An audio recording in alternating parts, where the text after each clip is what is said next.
hún Hófí mín er besta vinkona Salome Katrínar, Já, alveg rétt. tengdadóttir Já, þinnar, já. einmitt. Salome er yndisleg. Já, Ha, engri lík, einstök manneskja. alveg. Og þau sæt og góð saman, sko. Við byggum hjá þeim í smástund þegar að, við vorum bara að leiða út íbúð nokkra þegar maður fyrir langferð. Já, Það var mjög skemmtilegt, Já. þetta er lifandi heimili. já, á Hringbraut. Á Hringbraut, já. Þá var bróðir hennar var Já. farin út í námið, Já, Gummi, já. Einmitt, þetta er mjög svona einhvern veginn opið heimili. Já. Það er mjög svona mikil dýnamík, sko. Já, mér finnst það að vera, sko, mér finnst flestir af minni kynslu ekki komin angað, mér finnst það svona Nei. gerast með árunum að það kemur dýnamíkin á heimili, en Já, já. það Ég er held einhvern að veginn, þetta sé svolítið líka bara væpið frá Salome og Ísafirði. já, Þetta er svolítið það. Æ, Já. þetta ekki bara gista eða hvernig, Einmitt. ég er bara að fjölga hérna kartöflum í pottinum. Já, og já, borða já, já. saman og, það er þessi absolutt, stemning, sko. Það er bara gaman, já. Já, alveg rétt. Svona er þetta. Lítill heimur. lítill heimur. Mm. Hæ, velkomin í podcastið mitt, þetta er ekkert að þakka og í podcastinu þá fæ ég gest og við förum yfir viku viðkomandi, síðan leysi ég eitt vandamál og síðan má hann spyrja með hverju sem er en ber engin skylda til. Ég heiti Stefán og þetta er Svandís Svavarsdóttir, gaman að sjá þig. Sömuleiðis. Er til ég að færa mækin aðeins nærður? Svona. Svona, fullkomið. Hvað gerðirðu síðasta föstudag?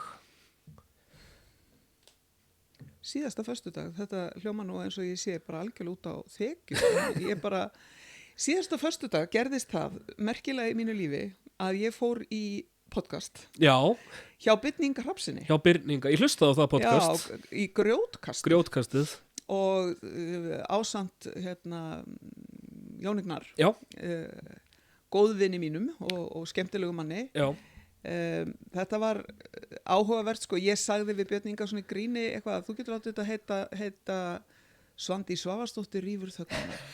Og honum fannst það eitthvað svo aðeinslegt að hann bara gerði það. já, Og einmitt. þá fannst mér þetta allt í einu frekar allaríslegt. En ég hafði þá ekkert komið, þú veist, einhvern veginn látið í mér heyra eða eitthvað eftir kosningar, Eftir nema bara kosningarnar. rétt svona fyrst þegar þetta var að ganga yfir. Já, Og þetta var skemmtilegt svona út frá áhuga fólki podcast og tæki, af því ég sé að Já. þú ert hérna, komin með mikið af tækjum og sem er mikilvægt þegar maður er í þessum bransa. já, Að í podcastinu miðju, sem sagt, það sem að við erum búin að tala og vera mjög djúp í svona hálftíma eitthvað svoleiðis, já, þá áttar Björn Ingi Hrafnsson sig á því að það vantaði eitthvað í upptökugræðina úps. og þurfti að stoppa okkur og hérna þurfti svo að fara út í bæ að finna varahlut og svona. Nei. Jú, og meðan náttúrulega töluðum við hérna, Jón Gnarrum allt og ekkert og alltaf yndislegt og gaman að tala við hann lífið, hann er svo mikið lífspælari. Já, Og við vorum að því og svo kom Björn Ingi tilbaka og ítti á rekk og við létum náttúrulega eins og ekkert við gerst Já. og kláruðum þáttinn og allt gekk það vel. Nema þegar ég var komin svo niður á skrifstofu þá fékk ég skilaboð frá Björn Inga, heyrðu það dutt út þarna 10 mínútur. Ef þú væri til í að skella svari bara inn á voice memo fyrir mig við 2 spurningum. Já. Og ég, já, alltaf til í lausnir, sko. Já, ekki vera vandamál. einmitt. Þannig að ég tók það, en fyrir vikið þá er svona skrítin kapli svolítið í þessu viðtalið, það sem er eins og ég sé að tala í gegnum kotta. Ég hlustaði einmitt á hann þátt, ég var að Já. keyra að norðan og Já. ég hugsaði með þetta eitthvað svona býtu, þú veist, að því að þetta voru spurningan er það ekki eitthvað svona hvað hver er framtíð vafki hvað gerist já. núna, já. Og ég var eitthvað svona, var hann að setja einhvern effekt á þetta til þess að hafa þetta dramatískara eða hvað? eins og hún sé lokuð ekstra inni eða eitthvað.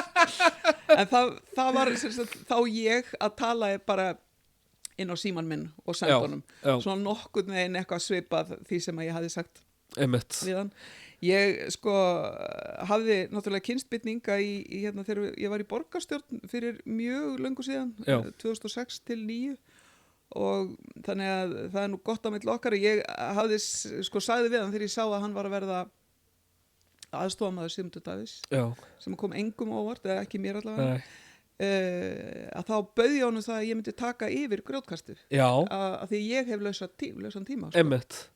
Hvernig Nei, hann bara þáði það ekki. anskotin? Já, ég segi það. Ég bara tek undir það. Já, sko, við vorum að tala árunum byrjum að taka upp öll þessi podcast og þessi pólitísku podcast sem eru rosa mörg og mér finnst, sko, ég er ekki sammála Byrning held ég í pólitíku margt, en mér finnst grjótkastið oft mjög skemmtilegt, það er líf í því og Já, hann sko, Björn Ingi flinkur að tala pólitíku og hann skilur út af hvað pólitík gengur. Já. Það snýr að því að pólitík fjallar að miklu leyti málefni en líka hagsmuni og fólk. Já.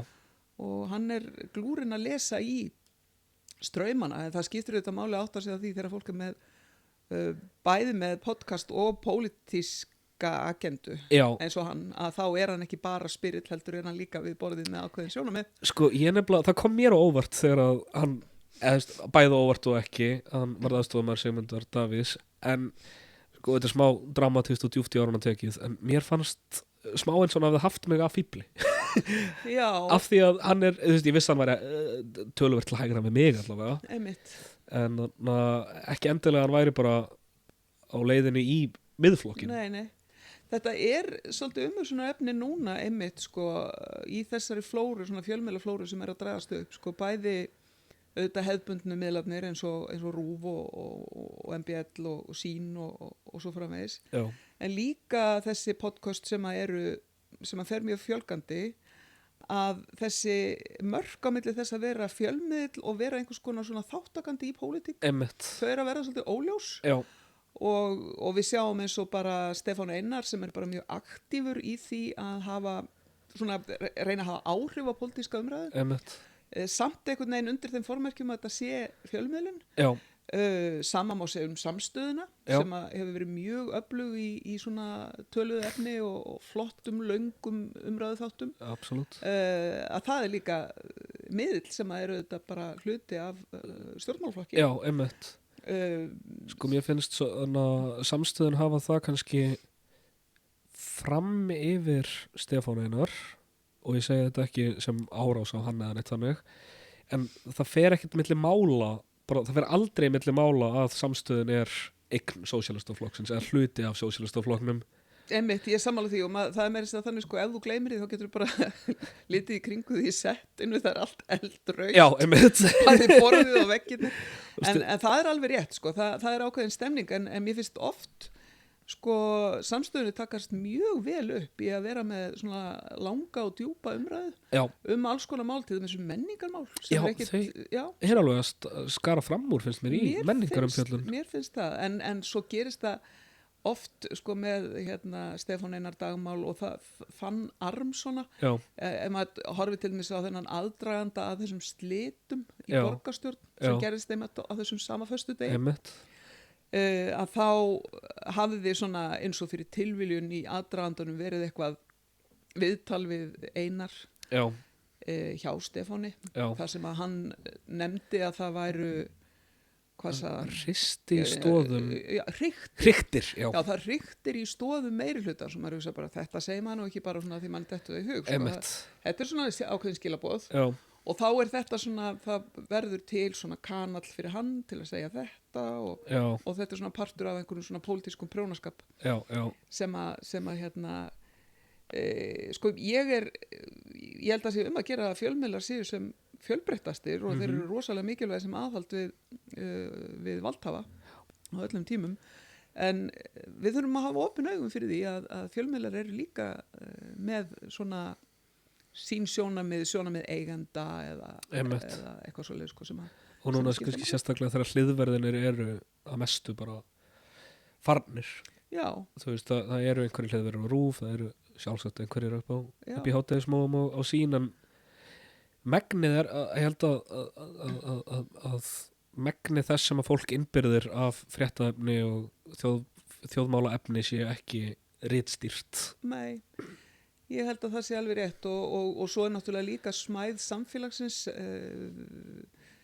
fréttastofunar eru undirmannaðar, það vantar fjármagn rannsóknarblaðamennska fær mjög lítið fjármagn og lítið rými. Þannig að fara svona aðeins undir yfirborðið vera með ítarlega fréttaskýringu það vantar svolítið þannig að þetta verður svolítið bara hvað finnst þér það sem að einhver sagði þig í gær og svo framvegis og það var svona svolítið verið að krafsa í yfirborðið en minna kannski verið að horfa á það að það eru rosaleg svona tök peningaflana í samfélaginu sem að mætti alveg reyna að varpa ljósi á og draga upp.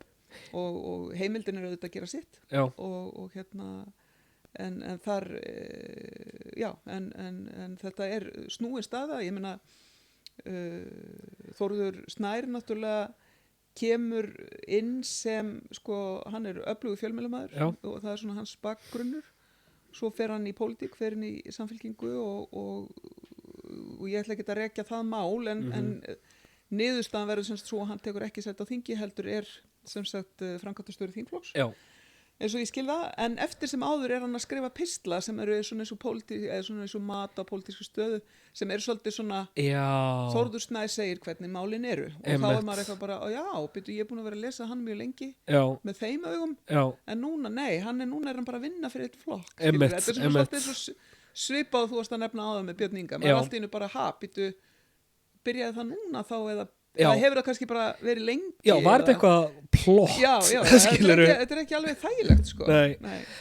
Ég líka, sko, ég sé sem, veist, glatað að Heimir Már sé að fara yfir til flokk Já. fólksins og þú veist, ekkert á móti flokki fólksins, ég bara dyrkan sem fjölmiðlamann. Já, Kristín Ólafs finnst mér mjög skemmtileg, hún er líka að fara, þetta er einmitt. leiðenda Já, ástand. það er það sko og það er nú eins og það sé einhvern veginn að verða einhver flótti þarna frá Stöð 2 og Sín Já. og sko Heimir Már er náttúrulega algjör reynslubolti og einn af þeim fáu svona öflugu fjölmiðlamönnum sem hefur djúpan skilning á stjórnmálum. Já, og líka mér, náttúrulega ég hef aldrei setið hinum enn borðið frá Nei. honum, en mér hefur alltaf þótt hann virka svo sanngjarn Já, einmitt. þú veist, harður og Já, aðgangsarinn hann samt er sanngjarn það, við hann er fólk. það. Hann átt að segja á því að þetta er flókin staða að vera í pólitík Já. og hann einhvern veginn já, hann skilur það Já, en ég meina hann tekur þess ákvörðun og ég er náttúrulega bara búin að senda honum allar mína bestu óskir sko en þetta er náttúrulega flokkur fólksins er náttúrulega ólíkinda tól, við veitum það. hann er það. Já. Þú varst á skrifstofuna eftir viðtalið með Byrninga Já, og Jón Gunnar. Var það skrifstofa Vinstri Grænna? það var skrifstofa Vinstri Grænna. Ég fór þangað eftir þennan þátt og ég fer þangað alla virka daga. Ok. Enn sinn ger ég það og til að byrja með þá þurftum við náttúrulega bara að taka til og segja upp húsnæði og segja upp fólki og allt þetta því að við mældumst sem sagt eða kostningarna skiluðu okkur undir þessum 2,5%. Já, var það ekki bara eitthvað örfáðum atkvæðum frá? Jú, þannig að við erum allt í einu bara ekki að fá fjármuni frá ríkinu Já, og þetta alltaf bara gjörbreytir okkur, þá erum við orðin svona bara eins og hver önnur grasrótarsamtök sem að hafa ekki neitt stuðning nema frá sínu félögum. já, Við erum svo að bara að finna svolítið okkar fjöl í því, þú veist, hvernig fóta maður sér þá. Það er ekki eins og þessi sjónarmið séu horfin, það er Nei. ekki eins og vinstrið hafi gufað upp eða græn sjónarmið séu ekki lengur til og þá þurfum við svolítið bara að hugsa og tala við fólk Já. það hvernig við beinum þessum straumum og hvaða hlutverk VG hefur í því að tryggja það að þessar raddir eigi sér fulltrúa. einmitt. Ég meina núna erum við í þeirri stöðu það er þessir 3 flokkar, þá er ég að tala um VG og Pírata sem að duttu út af þingi og svo Sósíalistaflokkin sem að ekki náði lágmarkinu með réttum 10% atkvæða. Já. Og þetta eru yfir 20.000 einstaklingar Já. sem að bara greiða atkvæði sitt en eiga engan í þingi. Það er alveg galið, sko. Það er alveg galið og ég var að horfa einmitt bara núna í vikunni á umhverfisráðherrann tala löggjöf sem á að rífa Hvammsvirkjun í gegn Já. og drífa í því loksins Já. og það kom nú fram í mokkanum í dag í leiðar að sko, svona ég nefnilega, ég er bara alltaf farin að tala um pólitík. Já. Þetta er bara, ég ræði ekki til þetta. Það er bara æði. að þarf að tala um það að núna væri nú aldeilis svona þægilegra allt í þinginu sko, því núna væri VG og Píratar ekki þar. Já, já, Þannig að það væri bara þetta klára hluti sko. einmitt. Og þannig að það er bara létt stemning sko niður frá og Jóhann Páll talaði fyrir málinu. Samfylkingin er náttúrulega, sko, það ber ekki á neinum náttúruverndarröddum þar innan búðar að minnst kosti ekki á út af við. Einmitt. Mikið af fólki sem ég þekki þar sem er brugðið, það er þannig. En það svo í umræðinni, fyrsta umræðu rosalega mikið álitamál, mjög flókið mál, bæði tæknilega út frá umhverfissjónum með náttúruvernd og pólitískt, og það bara engin umræða. Einmitt. Það var Halla Hrund, nýr þingmaður Framsóknarflokksins, sem að hún talaði aðeins það að það væri þarna verið að skerða rétt almennings til þess að koma að málum og eitthvað svona, og var einhvern veginn eina röddin sem að potaði eitthvað smá, sko. Býtu, þetta þá, er hann þá með þessum nýju lögum að takmarka kærurétt félagasamtaka? Já, hann er í raun og veru að segja, sko, að það eigi að geta gilt ákveðin flýtimeðferð þegar að ákveðin skilyrði eru uppfyllt. Já. Og þau skilyrði eru til að mynda bara þau að viðkomandi virkun sé í nýtingaflokki rammaáætlunar. Þannig að það þarf ekki neitt annað að koma til þess að það geti gerst. Já. Og þá ertu komið umsagnarfrest almennings úr 4 vikum sem er í núgildandi lögum, niður í 1 viku. Aha. Og þá vitum við að, þú veist, 1 vika þá getur ef þú ert Landsvirkjun eða ef þú ert Samtök atvinnulífsins eða þú ert með kontór og fullt af fólki og dóti, að þá getur þú rifið þetta upp á stuttum tíma. Já. En ef þú ert kannski landvernd eða bara einhver landeigandi sem á einhverja þúfu einhver staðar, þá bara dugar ekki þessi tími. Og það er verið að þrengja að náttúruvernd með þessu. Já. Og þetta, ég var einmitt að vinna að því áðan, því að núna, sko, þú byrjaðir á föstudaginn í síðustu viku og nú erum við á þessum föstudaginn, að ég var að búin að vera að skrifa og við nokkur í VG umsögn málið til að senda inn í þinglega meðferð. Já. Og býtu það, það svona vantar kannski smá aðhaldir það ekki, því að það er sama þing sem að setur í nýtingaflokk og ákveður að það sé sett í flýtimeðferð eða hvað? Sko, í raun og veru má ég að segja það og það er það sem við setjum líka spurningamerki við varandi afturvirkni, og þetta er alltaf svona tæknilegt, sko, og þú setur lög og þau virka, það segir, sko, að þau taka gildi strax þegar þau eru samþykkt og þá gilda þau þar með, en spurningin er svo, gilda þau afturvirkt, gilda þau þau þá virkjanakosti sem núna eru í nýtingaflokki samkvæmt ákvörðun sem var tekin áður þegar að þessi nýju lög voru ekki komin. Já. Það er álitamál sem er hvergi glímt við og er eitt af því sem við erum að teljum að löggjafinn þurfi að fjalla um. Áhugavert. Mér finnst sérstakt að eða þú veist ekki úr hvers ranni það kemur, þá þykir mér ekkert endilega sérstakt að láta eins og að það þing sé vesenis og kannski átaka lítið sé eitthvað markmið í sjálfu sér. Já, sko, og ég meina, nú er ég að tala í raun og veru bara svona þessi svona tæknilegu mál og málin sem að lúta að, sko, bara náttúruverndar sjónarmiðum almennt. Já. En svo getur maður bara að dregja upp spurninguna, býtu, hvað þurfum við á meiri orku að halda? Og fyrir hvað? Ég meina, það er stóra spurningin. Já.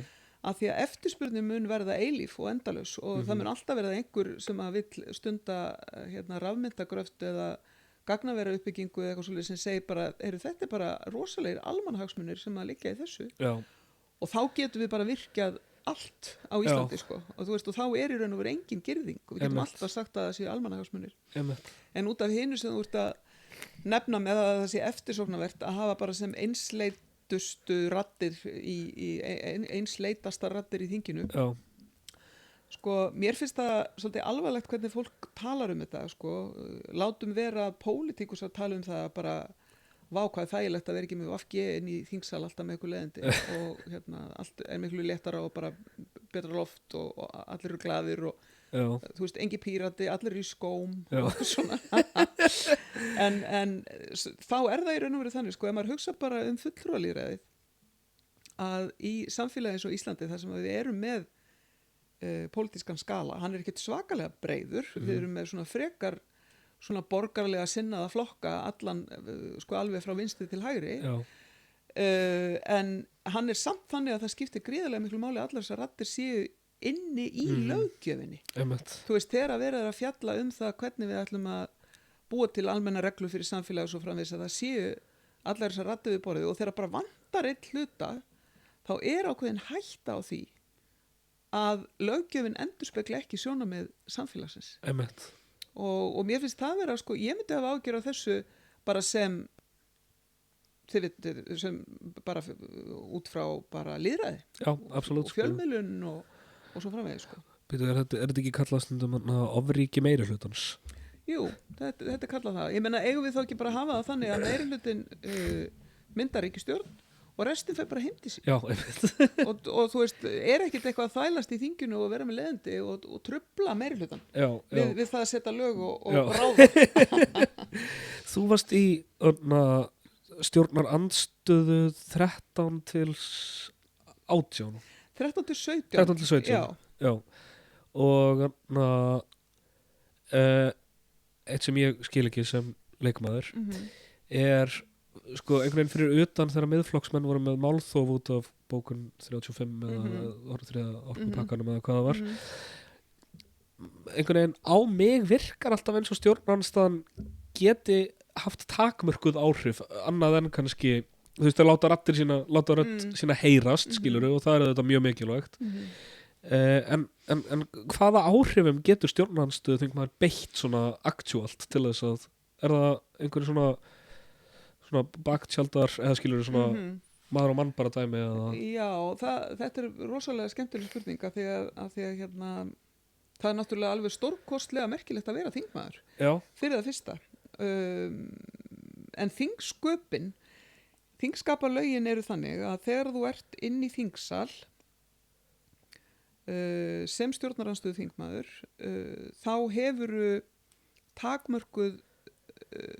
takmarkað möguleika til að hafa áhrif á stjórnarmál bara einfallega vegna þess að þú ert partur af minnihluta og hvernig ætlarðu að hafa áhrif á mál eða ég tala um að stoppa mál að þá eru þingskapalögin íslensku þannig að þau eru eiginlega alveg stórfurðuleg vegna þess að einu sinni var það þannig að það var ótakmarkaður ræðutími og það er eitthvað svona sem að ég man eftir bara þegar ég krakki unglingur þú veist að einhver fór í ræðustól og talaði 7 klukkutíma Já, og það er alveg svona proper málþóf og bara einhver svona hann þurfti ekki einu svona að pissa og það var rosalegt og svona fór með bækur upp og var að lesa upp úr einhverjum bókum og eitthvað svona alvöru málþóf en þá var hægt að tappa af stjórnarandstöðunni með því að láta hann að tala og láta hann bara klára sig eins og það heitir vegna þess að þú máttir tala ótakmarkað en bara í tiltekki mörg skipti þú máttir ekki fara aftur og aftur Já, einmitt þannig að þegar það var búið að tappa af stjórnarandstöðunni eins og kallað var þá og bara láta þessar típur tala bara inn í nóttina og hinir fóru bara heim að þá var það bara leyst Einmitt. Og svo var bara mælindaskrá opnuð aftur og þá voru gátu þeir eða það ekki talað svo var þingskapalögunum breytt þannig að nú getur fólk í þingumræðunni við aðra umræðu tekið endalaust til máls aftur en bara í 5 mínútur í einu Einmitt. Þannig að ég get talað í 5 mínútur og vel skipuleg stjórnarandstaða getur haft það þannig að það séu 3 sem fara í andsvar við mig. Já. Og hver og einn fer þá í andsvar og ég þarf að svara andsvari og svo framvegis. Þannig að það er þá hver innkoma tekur 20 mínútur eða 25 mínútur eða eitthvað svoleiðis. Og stjórnarandstaðan getur með þessu móti, ef hún er vel skipulögð, gert það að verkum að máli kemst ekki áfram. Að það næri í raun og veru ekki inn í atkvæðagreiðslu eftir aðra umræðu að önnur umræða hún í raun og veru stoppar málið það hefur nokkur sinni verið reynt að tala eða svona hvað ég að segja pæla í því hvernig sé þetta að laga þetta því þetta er mjög hallærislegt og það er bæði asnalegt að verða fyrir þessu og asnalegt að taka þátt í þessu Hefur þið tekið þátt í þessu? Já, algjörlega og stundum hefur það finnst mér bara skipt mjög miklu máli til þess að koma í veg fyrir vonda hluti en í þingunum í kringum okkur til dæmis í danska þinginu er það þannig að minnihluti, tiltekin minnihluti getur gert kröfu það mál fari í þjóðaratkvæðagreiðslu þannig að þá er minnihlutin með svona handbremsu inn í þinginu sem að er aldrei notuð en bara vita að því hans í til Einmitt, af því að þú veist, þegar þetta er bara ein þingdeild þá, þú veist, er einmitt hætt við bara, ekki hætt við, ég held nú að stjórnmálamenn á Íslandi hafa ekkert mikið verið að eða ef þá nokkuð sem hann verið að misnota aðstöðu sína það mikið að koma á einhverju hálfgerðu einræðar eitt þannig en þú veist möguleikin á því að þú veist meiri hlutin að leggur til öll stjórnmál og samþykir öll bara í blindni. Einmitt. Já, það algjörlega fyrir hendi og þannig að sko þegar að þetta hefur verið rætt, eigum við ekki að hætta þessu að þá hefur minni hlutin á hverjum tíma gjarnan sagt, að ég sagt að þegar ég hef verið í stjórnarandsstöðu sagt að þá þarf stjórnarandstaðan að fá önnur verkfæri. Einmitt. Við getum ekki séð það fyrir okkur að stjórnarandstaðan sleppi þessu verkfæri ef hún hefur ekkert annað.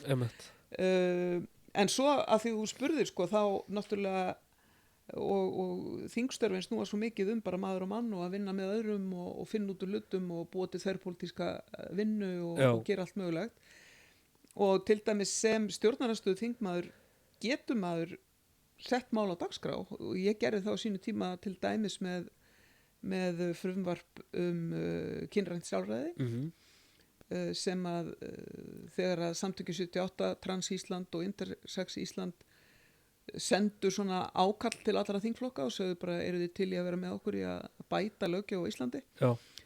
Og mér fannst það mjög spennandi aðrir þingmenn voru áhugasamir getur við sagt eða þá voru bara með önnur mál í fanginu. Já. Þannig að eitt leit af öðru og endaði með því að ég var bjóð þarna til 10 manna hóp í kringum þetta með alls konar sérfræðingum, lögfræðingum og náttúrulega fólki sem að þekkti þessi mál á eigin skinni og kunni þessi hins eigin baráttumál mjög vel og við prjónuðum saman frumvarp sem að var alltaf hugsað þannig að það yrði borið upp þverpólitískt. Það að segja að það yrði fulltrúa frá öllum flokkum sem að myndu bera það upp og það voru alltaf kontaktaaðilar í öllum þingflokkum sem að voru fylgdust með og vildu að þetta yrði að lögum.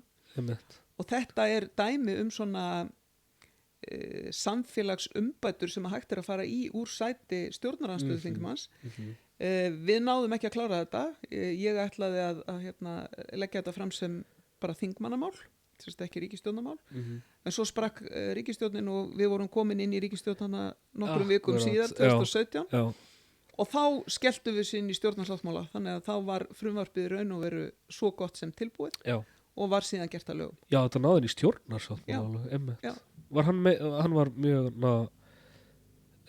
var hann mjög að því mér fannst og það er mikið í umræðinu að 21 stjórnarsáttmálinn hafa verið smá svona almennt orðaðar var 17 sáttmálinn ég hugsa að hann hafi verið ítarlegri hann hafi verið það sko þetta náttúrulega það hefur loðað svolítið við sko að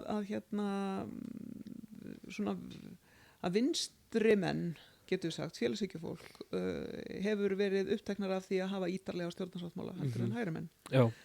Nema þegar þeir eru í stjórnarandstöðu þá verður þetta að grina. Já, það það sko og það auðvitað, þú veist, allt orkar tvímælis sko þegar það komið á blað sko. Já.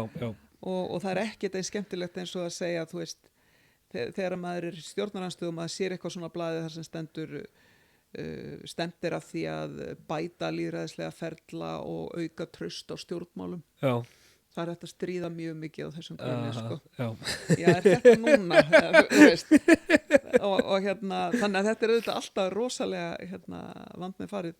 En við þurftum heilmikið að skrifa 2017 því að þetta var pólitískt var þetta mjög ómögulegt skref. Þetta var svolítið svona pólitísk nýsköpun að vinna frá hægri til vinstri og þessir flokkar sem að voru náttúrulega aldrei samherjar.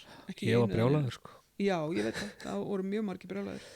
Þetta var ekki einfalt. En í svona baksnýrspeglunum þá ég komin að þá skoðan að 2017 stjórnin hafa verið það langbesta í Hún var það langbesta í þeirri stöðu. Ég var alveg sannfærð þá það að svo hefði verið.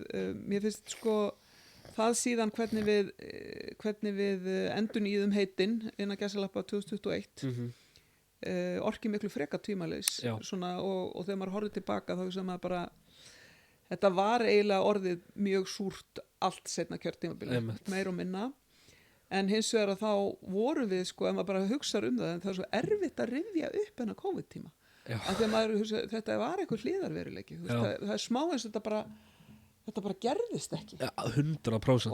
Og það að við höfum verið að kjósa í COVID Já, og við gerum það 2021, við gerðum 2 tilraunir til að halda landsfund, Já. þeir voru báðir haldnir á netinu já, með örfáum á staðfundi sem að voru, sko það voru bara einhverjir margir metrar á milli fólks og allir með grímur og svona. Að þá í raun og veru, sko, andrúmsloftið í samfélaginu bara, heyrðu, við viljum ekki rugga bátnum. einmitt. Við erum í einhvers konar ástandi Já, og þannig að það sem gerist 21 í kosningunum að ríkisstjórnin fær aukið umboð já, og það bara gerist ekki einmitt. í pólitík. Nei, Og þú veist, og allra síst 3 flokkastjórnir. já, Og þá stóðum við svolítið frammi fyrir því, heyrðu, við verðum bara að láta það ganga. já, Og svo eins og alltaf þá þarf maður svolítið að hugsa, heyrðu, einhvern veginn það nú að hressa upp á þetta og já, við gerum það kannski með því að hérna, færa fólk eitthvað til og reyna svona aðeins að hressa upp á ásýndina. já, En þetta var bara orðið mjög súrt, held ég get alveg sagt að minnst okkarstu frá 23. já, einmitt. En þetta einmitt líka, sko, við erum alveg way off topic fyrir þáttinn, en það Já, bara já. gaman. Þetta sko eitt af Þú því sem getur alveg reynd að draga fram að ég sé eitthvað fyndin og skemmtileg. Ég alltaf að býða þegar ég geti látið ljósmynd skína, sko. Svo ég alltaf bara þingskaparlög segja, þetta alltaf óþólandi típa. Ég ræði ekki til þetta, sko. ég held að það er alltaf að sýnda það núna þessi stundin. Já, ég ætla að reyna síðan ætla ég að reyna að tala pólitík líka því ég mikil áhuga maður um pólitík. Já, það líka mikilvægt. Sko, þetta líka eitt af því sem mér finnst, sko, vinstrið við fyrirgefum aldrei neitt. Sko, ég kaus ykkur núna síðast. Ég er ekkert viss að VG sé Ég þekki alla sem að kursu okkur. já. Það voru svo fáir. Já. Ég er ekkert endilega á því að VG sé minn flokkur í dag, en mér þótti bara og þykir óhugsandi að hafa ykkur ekki á þingi. En það voru rosalega margir kringum sem voru bara eitthvað, hvað er að þér? Já. Þau fara bara aftur með sjálfstæðisflokknum og ég er eitthvað, ég held að það vilji það bara enginn hvorki í VG en ég sjálfstæðisflokki og já, það er svo grunnt á fyrirgefningu eða á maður er svona að kalla það fyrirgefningu, ég veit það ekki, það er bara svona að horfa fram veginn. Já, það er alveg rétt, sko, og við erum rosalega ströng, við erum ströngu okkur sjálf og ströng hvertu annað, opbúslega kröfuhörð og mér finnst svona, hefur fundið fyrir því, sko, að baklandið, ef við getum sagt sem svo, eða grassrótin, er mjög kröfuhörð og ef maður nær bara 95% árangri þá vantar 5%. Já. Og skref er eiginlega alltaf á lítið. Já. Málamiðlun eru mjög oft svik. Einmitt. Þannig að þetta er svona, við erum svona sjálfum okkur vest svolítið. Já, 100%. Þannig að ég er svolítið sammála þessu og þá förum við svolítið í þann gír að við segjum, sko, nei, nú þurfum við bara nýjan flokk og nýja byrjun og nýtt þetta og hitt. Já. Á meðan að valdaflokkarnir á Íslandi, sko, sjálfstæðisflokkur og framsókn eru bara með sínar djúpur rætur og eru aldrei að fara neitt, sko. Einmitt. Og við ætlum alltaf eitthvað að ræsa einhverja nýja vél og finna einhverja nýjar syndlausar típur sem að hafa aldrei gert neitt og aldrei sagt neitt og aldrei gert neitt af sér og ekki lofa neinu og þar að leiðandi ekki sviki neitt. En hunsum algjörlega það sem að heitir, sko, reynsla og þekking og það og þann veruleika að í lýðræði samfélagi þá viljum við að fólk komist saman að niðurstöðu. Akkurat. Og þú veist, þú vilt ekki meiri hlutin ræður nálgun, þú vilt ekki bara, þú veist, eitthvað trömpisma í íslensku samfélagi. Nei, ég ákvað núna í aðdraganda síðustu kosninga, ég fór á allar reyndar sleppti ég miðflokk og lýðræðisflokki kosningaskrifstofur og spjallaði við fólk og ég hafði ákveð að sleppa sjálfstæðisflokki, ég er ekki mjög hallur undir sjálfstæðisflokkin en síðan var ég bara að labba framhjá ákveða kíkinn og spjallaði þar við Diljá Mist og Vilhjálm Árnason og sko það var eiginlega bara þetta er aftur dramatískt en bara svona hálfpartinn transformative experience af því að þú veist ég elst upp á pólitískri umræðu bara á samfélagsmiðlum skilur þannig að það er mjög sjaldan sem að ég og mínir félagar tölum við einhvern sem er ósammála okkur sem er alveg bara hrikaleg leið til að reka samfélag. Það er hrikaleg leið til að reka samfélag og kannski er þetta eitt af stærstu svona umhugsunarefnum nútímans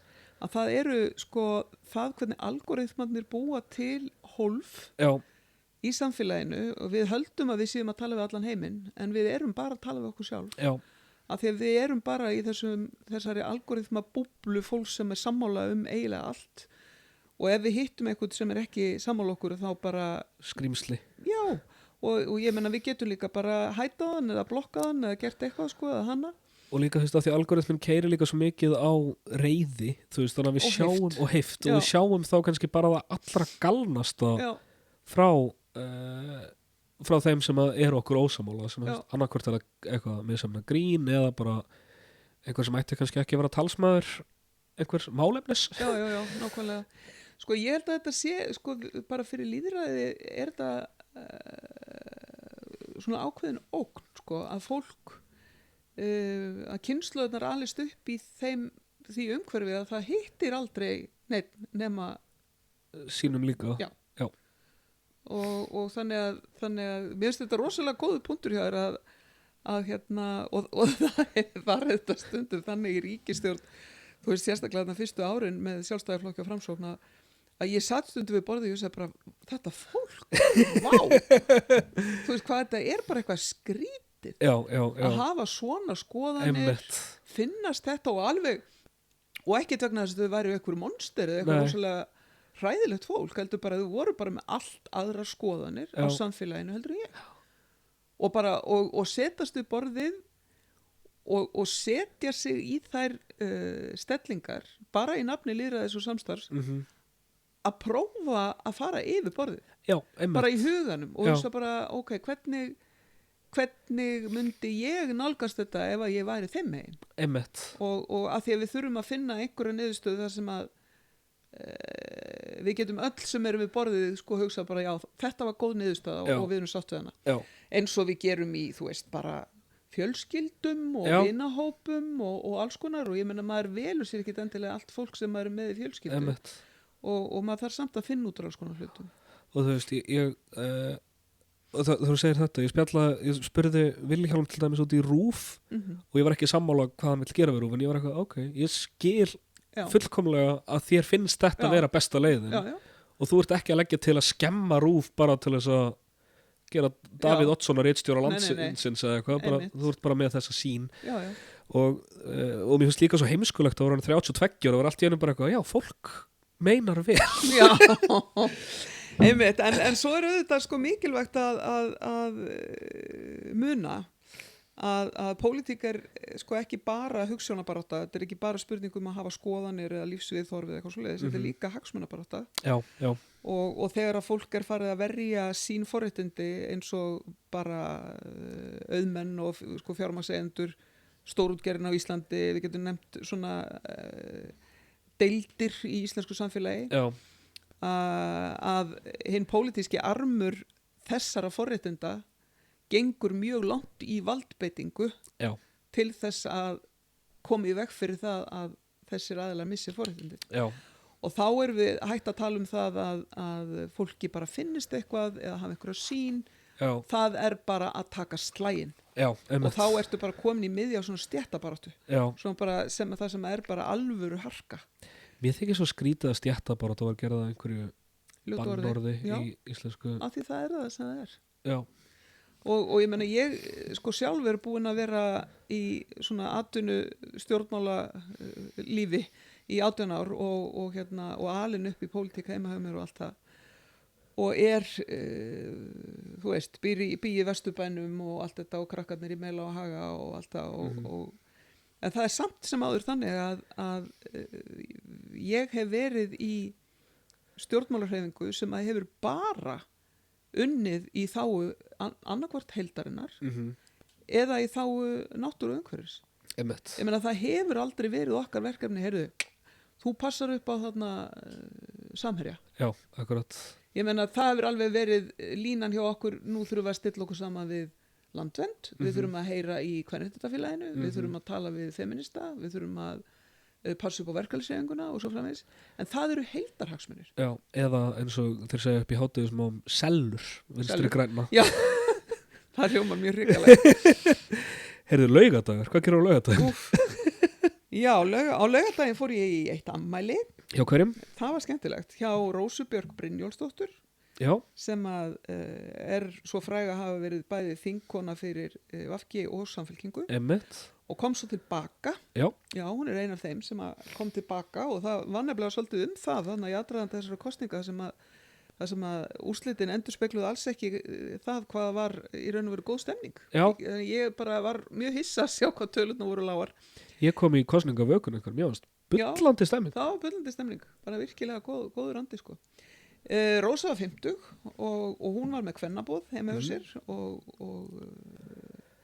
mjög skemmtileg pæling sem hún var með og hérna gaman í svona þegar fólk nýtir svona tímamót til þess að kalla saman fólk frá mismunandi tímabilum í lífinu. Það er skemmtilegt. Já, og það voru svona, hérna eru stelpurnar sem ég þekkti þegar ég var lítil, hérna eru menntaskólavinkonur og þessar voru með mér í háskólanum og þessar voru þarna og þessar í pólitíkinni og svo eru það hérna frængurnar og allt þetta. Var þetta margt? Já, en þetta var í heimahúsi. Já. Eins og oft er með svona boð þar sem það er svona aðeins of þröngt, Já. að þá hittir maður fólk. Já, emmett. Þú veist, þá svona er maður er að pota svolítið og tróðast. Þannig að það var bara mjög skemmtilegt og hérna ánægilegt, mjög. Geggjað.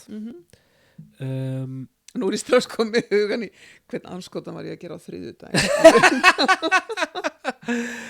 Þetta kemur. Ég innleiddi hugmynd í mitt líf fyrir ekki svo lengu sem að ég er mjög stoltur af, sem ég stofnaði matarklúb með 2 pörum. Já. Og síðan er sá sem að heldur matarklúbin býður alltaf 2 leynigestum. Frábær hugmynd. Ég finnst það mjög skemmtilegt. Á ég að segja frá mínum matarklúb? Já. Sko, það er matarklúburinn var til á annan í jólum 2017. Já. Og þá vorum við samankomin þrennvinahjón, það er svona eins og þinn matarklúbur, er það ekki? Jú, passlegt magn á fólk. Mjög þægilegt magn. Og við, sem sagt, Torfi, maðurinn minn, við heldum í mörg ár stórt jólabóð, þar sem var öll fjölskyldan og svo þessi vinahjón. Já, geggjað. Svolítið gaman að blanda saman einhvern veginn vinum og fjölskyldum, það gerir á lítið af því finnst mér. Og svo var það svona komin svolítið sá hátturinn á að þegar að fjölskyldufólki var farið, þá settust við saman og kjöftuðum og opnuðum aðra rauðinsflösku. Já. Nema þarna er staðan þannig að það hafði óvinnilega mikið af ljóðabókum borist inn á mitt heimili. Já. Og við náttúrulega vorum væmin í anda jólana og svona. Og ég fer að lesa upp úr 2 ljóðabókum, annars vegar eftir Fríðu Ísberg. Leðurjakka veður, kannski? Nei, hún hét hún rauða framann, þetta var mjög mikið svona kvenna, ég man það eftir. Ok. Og hinn var eftir Bubba Morthens. Já. Hristur held ég, eða Rof, annarkvort. Og ég er að lesa þetta og við erum algjörlega bara svona uppnumin yfir þessu, bara ljóð, þetta er stórkostlega og gaman og þú veist og þá fyrir maður svona aðeins að grubla hvað er bak við þetta og finna aðra ljóðabækur og svona. Svo sem við byrjuðum, okkur gerum við þetta ekki reglulega? Já. Að hittast og lesa ljóð. Það er geggjað. Og við ákvaðum að gera það og byggum til ljóðafélagið Bubba. Mjög gott. Það er bara svo fallegt. Og eru þið þá, komið þið þá öll með eina bók eða? Sko, nú kemur nefnilega sagan af því þú varst að segja mér þetta með 2 leynigestir. Já. Við gerum þetta þannig að við rullum þessu á milli heimilana, þannig frá elsta félaganum til þess yngsta á 2 mánaða fresti. Já. Við erum með sömu tíðinni, bæða við. Já. Sáu það svo sem heldur boðið ákveður ljóða þema. Til dæmis bara vorið, ástin, hattur, stríð eða þýddljóð, ljóð eftir konur, ljóð eftir núlefandi, ljóð eftir sjálfa þig, bara eitthvað. Og ljóð sem eru til lög við, þú veist bara það hefur verið eiginlega alveg óendanleg hugkvæmni í þessu. Svo býður maður heim og fólk kemur bara alveg hreint bara nestað Já, af ljóðabókum og með miða svona upp úr ljóðabókunum og svo bara les fólk bara eftir því sem að vá, bara ég verð að koma með eitt hérna núna og svo les maður og já, þetta er geggjað. svo gaman Tengið þið matinn eitthvað við þemað stundum og ég man einu sinni var þema Vestfirðir Já, og það voru bara vestfirsk skald og maturinn var svona vestfjörðastemning, mikill fiskur og svona borðskreitingar í stíl.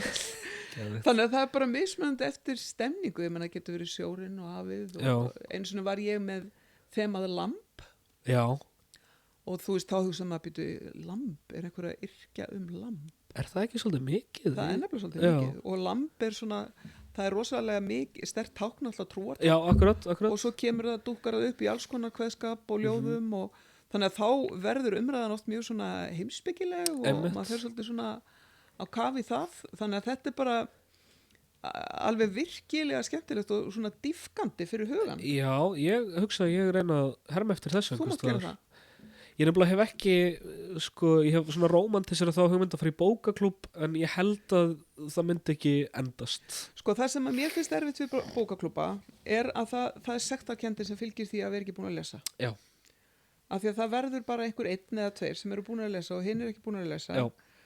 Og þá kemur svona, þarna er stemningi, sko ljóð eru svo fljótleg. Já, akkurat. Þú veist, og þú ert í raun og veru bara að njóta ljóðsins með hinum. Já, sem maður er ekki endilega að gera í bókaklúbb. Nei.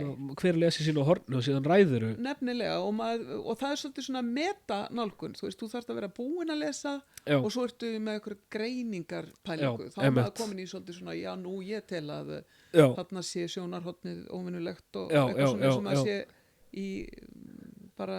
Íslensku tíma. Já, eða bara í lestinni. Já,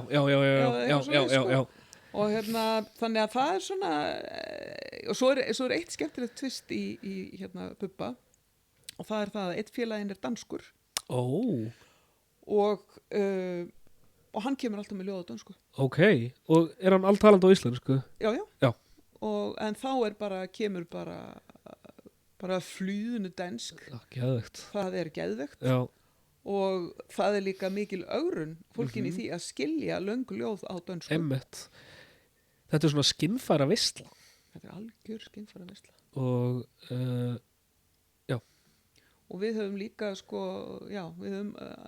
Bubbi hefur líka hafa verið haldnir Bubbafundir út á landi og við höfum gert þetta bara með ýmsu móti sko. Þannig að þetta er bara...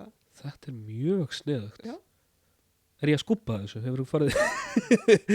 Ég hef sagt frá, ekki svona ítalega. Ekki svona ítalega? Nei, en ég hef sagt frá því að ég sé þessum ljóðaklúbbi og ég meiri sér sagt Bubba Mortens sjálfur Já. frá því. Og sem að honum fannst alltaf algjörlega bara eðlilegt og sjálfsagt að allir var í einhverju félagi sem héti Bubbi og svona, en já, ég sagði einhvern tíðan frá þessu á Gísla Martin heldur. Já. En bara örstutt sko, ekki svona í smáatriðum. Já. En það sem er gaman líka við þetta er það að umræðu efnin eru fjölbreyttari heldur en það eru yfirleitt.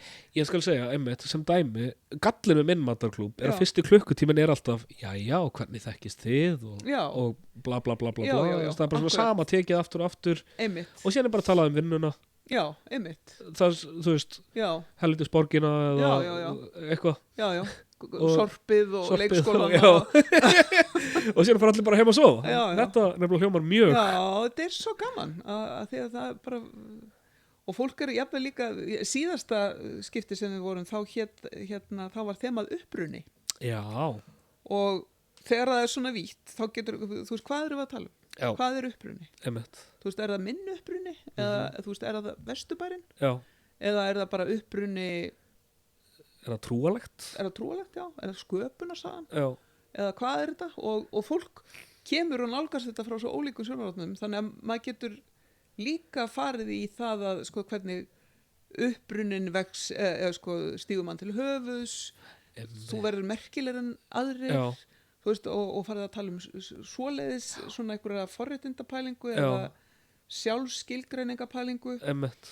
og þannig að þetta er svona leið í það að dýfka svona vináttu og gera hana skemmtilegri. Já. Já, ég held að það sé engin ástæða að hafa ágjör á stöðu ljóðsins. Nei, ég er Ég held sammála. að ljóðið sé að fara, ef eitthvað er bara að eflast í okkar samfélagi. Ég er sammála og ljóð er bara svo stórkostlegt form Já. að hérna, draga upp stórar myndir með fáum orðum. Emmett. Sunnudagur? Hvað gerum við á sunnudaginn? Sko, þá færist nú fyrir leikinn. Ok. Já. Sko, þetta hljómar er svo sé brjálað að gera hjá mér, sem það er ekki. Á sunnudaginn fór ég á samstöðina. Ó. Rauðaborðið, eða reyndar ekki þáttinn Rauðaborðið heldur, ég held að þátturinn hafi verið Synir Egils. Já, þessum að Gunnar Smári og Sigurjón. Já, Sigurjón Egilsson, þeir eru með þennan þátt og með mér voru Þóra Kristín Ásgeirsdóttir og Finnbjörn, forseti Alþýðusambandsins. Já. Og við vorum bara, þá náttúrulega var þetta búið að gerast og ég glemd að segja frá því að á laugardaginu var ég líka á súpufundi hjá VFG. Já, auðvitað. VFGR, þar sem að við mættum að því að það var náttúrulega uppi fótur og fit, Já. hvað gerum við nú Já, og hvernig við eiginlega nálgast þetta og svona. Ertu bjartsýn á meira hluta þessar 5 flokka? Já, ég heyri ekki betur en að það geti orðið eitthvað úr þessu. Já, geggjað. Það var eitthvað við talaðins í hádegisfréttum núna í dag á föstudegi. Þannig að ég gæti ekki betur heyrt en að væri eitthvað í pípunum. Ég er bara svo hissa á einhvern veginn, hvað ég segja, pólitísku mati Einars í þessu. Mér finnst þetta bara svo furðulegt frumhlaup, sko. Þetta þarna líka það sem ég svo fyndi við þetta líka er að þú veist farðin í 1 eða 2 reykfyllt bakherbyggi fyrst. Einmitt. Þetta er svo blatant líka, veist, hvað, kemur mæling á 3. degi og hann sprengir þetta á 1. degi eða eitthvað álíka. Þetta er bara... Já. Og þetta er líka sko önnur mæling í röð, sko, hann var með 4% og svo 3,3 eitthvað. Já. Og ég minna þetta, þú veist, í alvörunni er það flugvöllurinn. Já. Já. Sko, ekki bara halda þessu fram, sko, því að þetta bara er viðfáðsefni sem að liggur algjörlega fyrir að þarf að leysa með einhverju móti. Það er samkomlega í gangi milli borgarinnar og ríkisins það að það þarf að gera það. Og hann er ekkert að fara neitt á næstu hvað, 6 árum eða eitthvað svoleiðis, hann er ekki að fara næstu 18 mánuðum allavega. Og það er bara í samræmi við þetta samkomulag og það, þú veist, er verið að leita nýra leiða og það var gefin út skýrsla um Hvassahraun fyrir ekki löngu síðan og þá átti eftir að klára einhverjar jarðfræðiransóknir held ég. Já. Og ég meina, þú veist, það er engin að missa neinu þarna, en þetta er búið að vera einhvern veginn í einhverju, sko, það liggur eins og flugvöllurinn sé alltaf þarna og ef einhver flokkur lendir í vandræðum þá, og þú veist, hvað að kjósa bara, heyrðu, ég veit, við látum, þú veist, ég stend með flugvöllur. Já. Þú veist, og þá bara, ok, ólíkt öllum öðrum eða eitthvað, sko, af því að ég meina við þurfum Vatnsmýrina fyrir uppbyggingu, það liggur fyrir í aðalskipulagi og hérna, þú veist, við þurfum ekki að vera með flugvöll í miðborginni, en málið er ekki leyst, þú veist, og það þarf að leysa það, þú veist, og það er svo leiðilegt þegar þeir eru með svona stór mál og umræðan er svo hlaðin af bara einhverju þvælu. Já. Og það finnst mér ekki gaman. Og ég meina þess af því að flugvöll, það eru allir held ég sammála að það er nauðsynlegt að tryggja fólki allstaðar örugri heilbrigðisþjónustu. Og mér finnst oft eins og flugvöllurinn sé einhver svona plástur á að gera það ekki. Einmitt. Þú veist, það vantar fjármagn til þess en sen er þetta að rífast um flugvöllin og hvað dagur B er vondur að taka hann burt. Algjörlega, og það sem að og vissulega skiptir mjög miklu máli að hafa örugt sjúkraflug og það skiptir máli að séu greiða leiðir en við erum í alveg rosalega dreifbílu landi að mörguleiti þó að við séum með rúmlega 80% allra íbúa hérna á hvíta á svæðinu, það er alveg ofboðslega stór hluti, að þá eru hinn 18% tiltölulega mjög dreif og aðgengi þeirra að neyðarþjónustu er takmarkað og það er á svo margan hátt sem það er takmarkað, en það sem við vitum líka er að það er alveg óendanlega mikilvægt að hafa yfir að ráða svoleiðis viðbragði að það sé hægt að sinna sjúklingi eins hratt og hægt er. stabilisera hann eins og sagt og koma honum síðan undir læknishendur. Já. Þannig að á þeim endanum þar sem að sjúklingurinn sjálfur til að byrja með, þar mikilvægast Já. að byggja upp þjónustuna. Einmitt.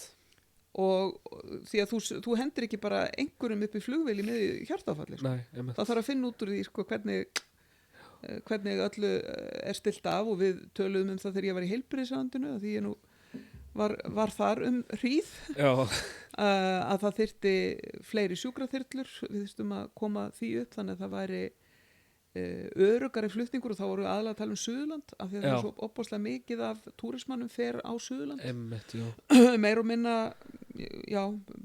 stór meiri hluti af túristum fer Gullarhringinn, Þingvelli, Gullfoss og Geysi og svo kannski austur í Jökulsárlóni eitthvað svo leiðis. Og þannig að þessi umferðarslys sem að verða á þessu svæði eru stór hluti af þeim óhöfnum sem á sér stað. Ég talaði við prest á Höfn í Hornafirði og hann sagði það álag á þjóðkirkjuna allur þessi ferðamannastraumur af því að ég þarf að sinna miklu fleiri miklu meiri sálugjæslu fyrir alls konar fólk heldur en gert ráð fyrir í mínu umdæmi eða minni sókn já, akkurat. Aldrei heyrt þetta perspektíf fyrir. Þetta áhugavert. Það fullt af alls konar dóti sem ósýnilegt í þessu, bæði náttúrulega það sem að mæðir á heilbrigðisþjónustunni og þessum innviðum.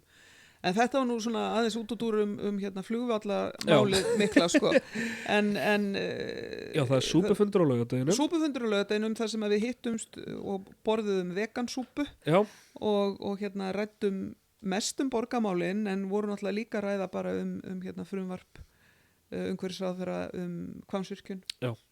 Vorum að pæla í því hvernig það lít út og vorum bara svona almennt að pæla eða svona ræða þessi fyrstu skref ríkisstjórnarinnar, hvernig þetta fer á stað og líka bara svona ræða það með hvaða leiðum VG getur sinnt aðhaldi frá vinstri og úr grænni átt án þess að vera í þinginu. Og þetta svona viðfangsefni sem er heilmikið mál að raða upp og við erum að gera og ég var núna áðan bara að vinna að umsögn sem að verður sendin í þingið bara frá VG.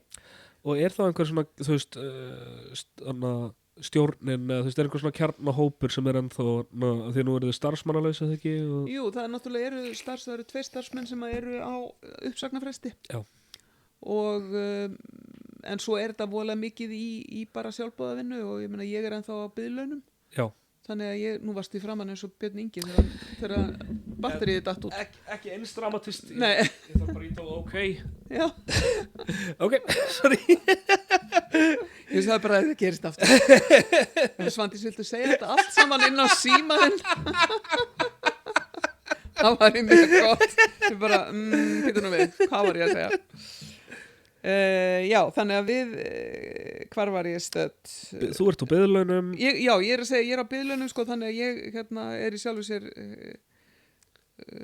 í þeirri stöðu þannig að ég get verið að skrifa og gera og ég meina svo stjórn VG til og ég meina mummi þarna og svo eru bara góði félagar sem að kunna og þekkja málin og við höfum tekið ákvörðun það í stjórn að prófa að gera þetta svona að senda inn umsögnir við tiltekin mál kannski fyrst og fremst mál sem að lúta að umhverfis og náttúruvernd til að byrja með og svo örugglega fleiri málum eftir sem að þessu öllu saman vindur fram þannig að það er svona mun allt saman komið ljós.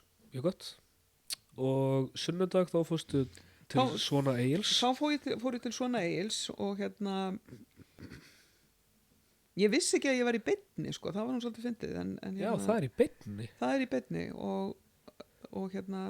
beinni hvar hvað er það? En það er einhvern veginn á bara það ekki bara á samstöðum.is eða kannski er þetta á Facebook síðun eða eitthvað þannig að fólk gat horta á þetta beint en annars eru þau með þetta á YouTube og hér og þar og það var bara mjög gaman og áhugavert og Dálítið merkilegt að koma þarna í húsakynnin er þetta ekki, heitir það Brautar? Bolholt. Og þetta er ansi mikið pláss sem við erum með. Fyrir fundi og þessar útsendingar og svona sko. Og gott kaffi. Já, gott. Mánudagur, sko, nú er náttúrulega komið að því að ég er að tala við Líf og við Líf erum að tala saman og ég náttúrulega þarf að vera henni til halds og tröss og þannig að ég geti stutt við það sem hún er að pæla og við hittumst líka á þriðjudagsmorgunin held ég. Mér finnst Líf mjög skemmtileg í silfrinu á mánudag. No bullshit orka. Já, það er svolítið mikið þannig. Mjög gaman. Já, það er mjög eftirsóknarverð orka. Já. En hún náttúrulega, þú veist, við náttúrulega sem hópur, við styðjum hana í því að taka þátt í meirhluta samstarfi ef að það gengur. Já. En leið þá þarf hún náttúrulega að vera í þéttu bandi við bæði mig og mumma og þetta félagið og svo framvegis ef það fyrir að draga til einhverja tíðinda. Einmitt. Þegar fólk er komið með eitthvað nýr á blað og það þarf einhvern veginn að renna því í gegnum einhvern hóp, halda félagsfund eða eitthvað slíkt. Aha. Þannig að við erum bara búin undir það en við erum reynslu konur, þannig að við vitum það að það tekur nokkra daga að setja saman texta. Já. Þannig að það væntanlega stendur bara yfir og ég var að labba í kuldanum áðan á leiðin til þín og þá mætti ég Líf sem var á leiðin í hináttina með síman og við gerðum svona merki þannig að ég kynnti með herriðinu þegar ég búi hjá þér. Þannig að þetta var, sko, mánudaginn var ég líka bara í á skrifstofunni og var að lesa frumvarpið frá Jóhanni Páli. Er það færni sem maður lærir á því að vera á þingi að lesa frumvörp? Já. Já, af því ég hef reynt að glugga í frumvörp. Ég tel mig að hafa ágætislega skilning. Nei, það er bara ekki hægt. Bara skil ekki orð. Nei. Sko, ég skal ekki því að kenna þér að lesa frumvörp. Ég get haft eitthvað svona námskeið í endurmenntun. Heldur það að vera ekki eftirsótt? Ég held að það sé nú einhverjir lúðar eins og ég sem myndum. Lærðu að lesa frumvörp? Af því að mér langar svo að vera sófalagfræðingur. Já, það er gaman. Ég næ ekki einu sinni að vera sófalagfræðingur. Sko. Ég vingar nokkuð að vera atvinnulagfræðingur en að vera svona...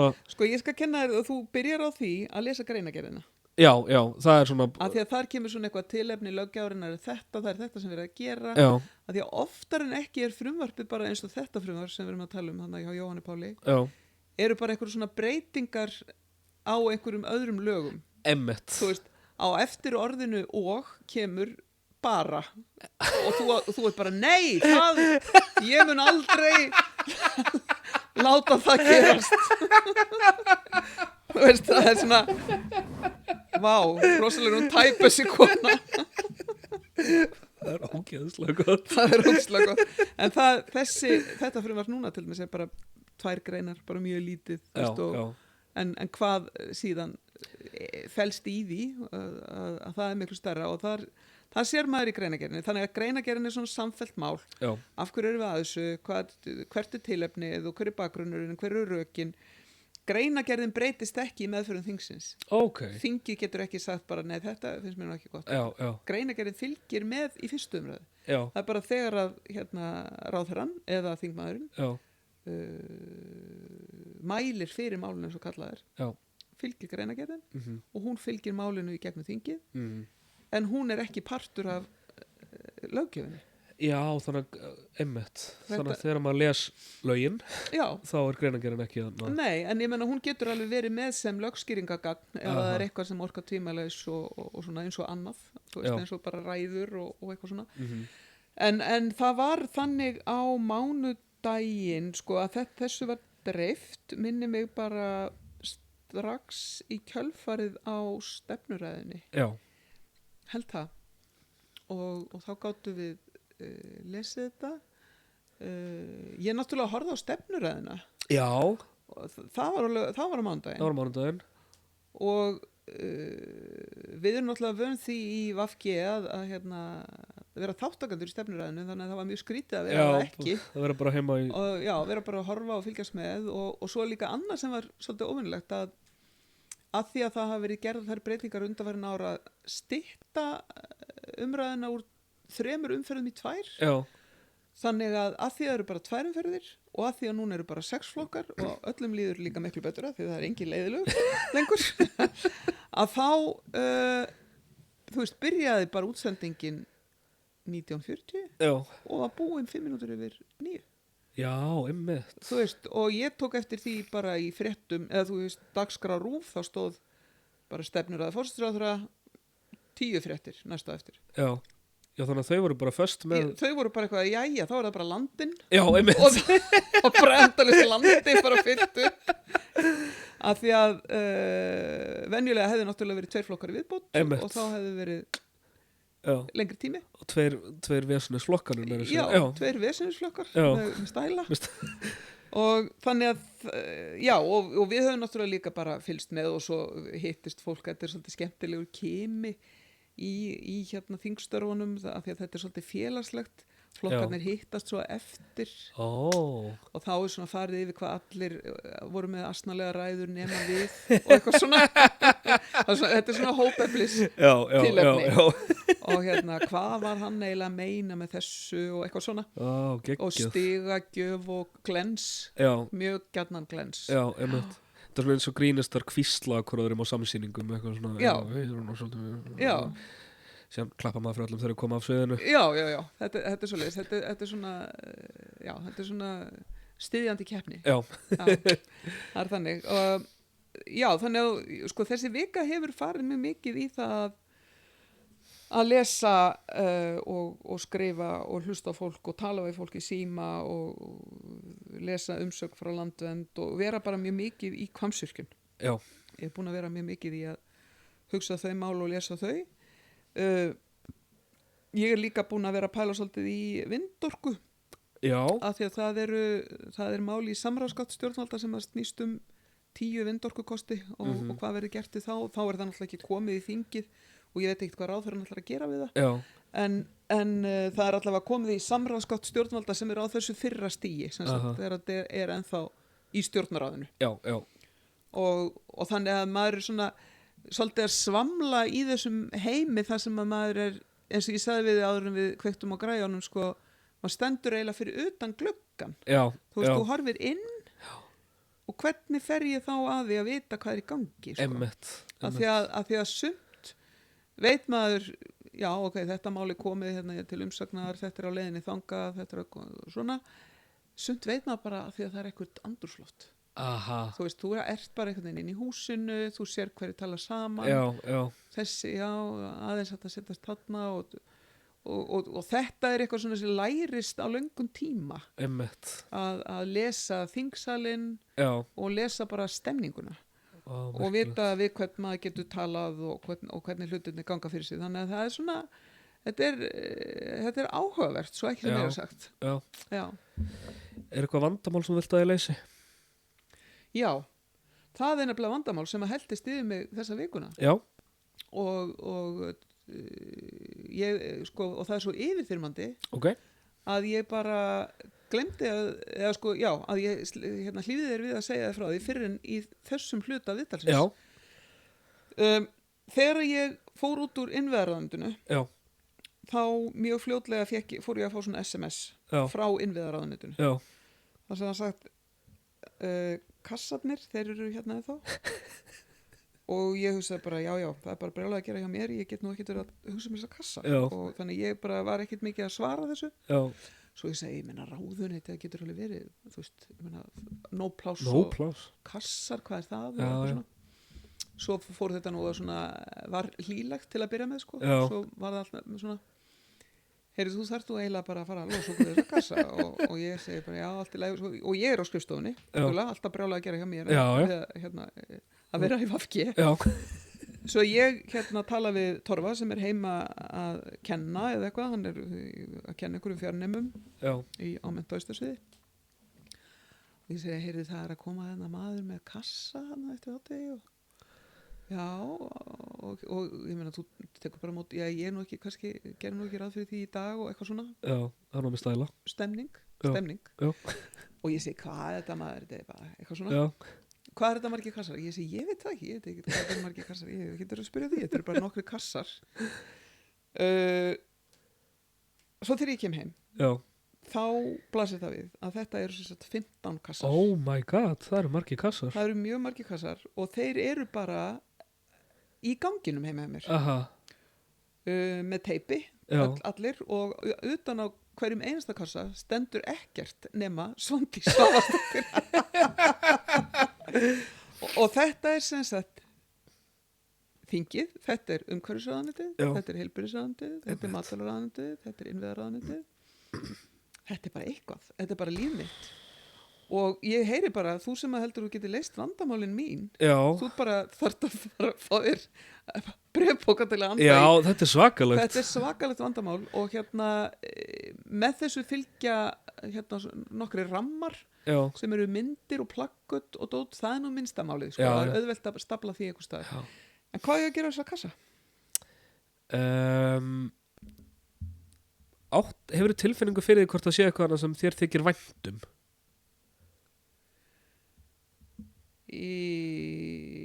Örugglega, Ég veit hvað þú gerir, já, ég er búin að lesa þetta. ok, Þú átt einhver ömmubörn, eða ekki? jú, Hvað er þið gömul? þau eru 2 til 15. Ok, þú færð ömmubörnin Já. og bakar pönnukökur og lætur þau einhvern veginn svona, heyrðu, skoðum nú saman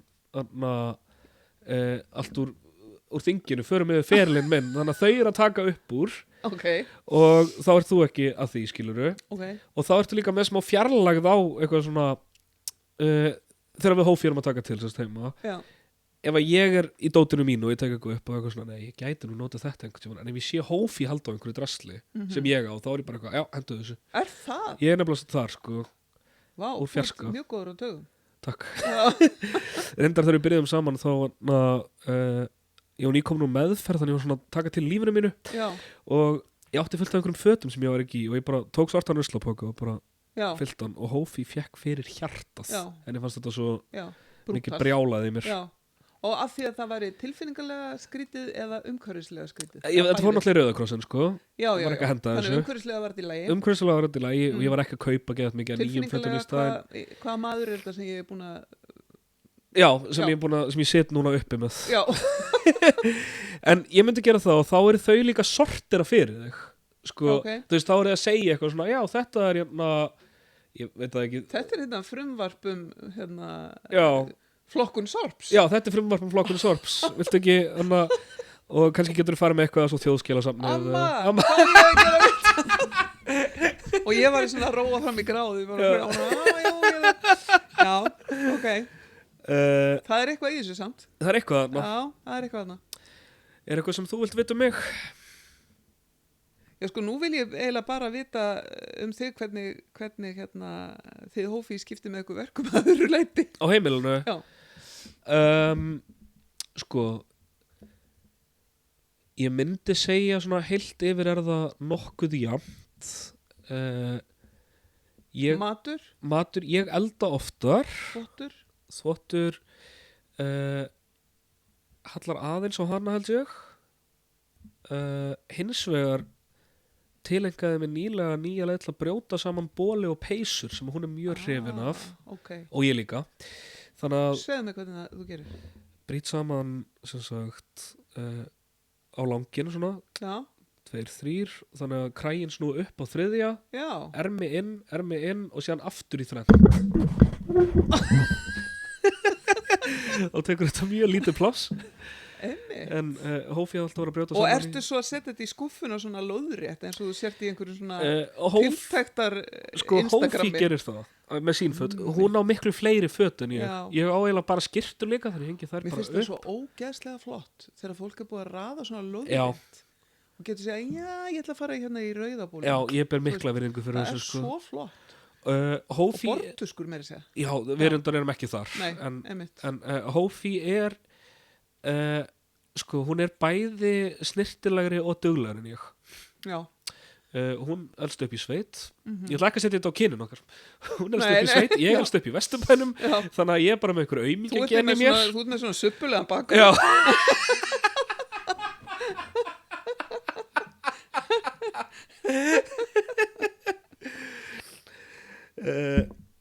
Já, og síðan sko, en ég myndi svona segja stóru drættinir í heimilisskiptingunum er að ég er oftar að gera hluti og hún er að gera hluti betur.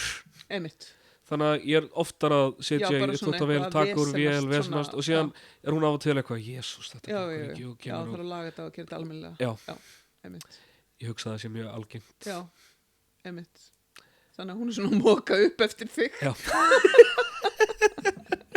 Þetta hljóma vel, þetta hljóma er svo gott samband. Já, Já, algjörlega.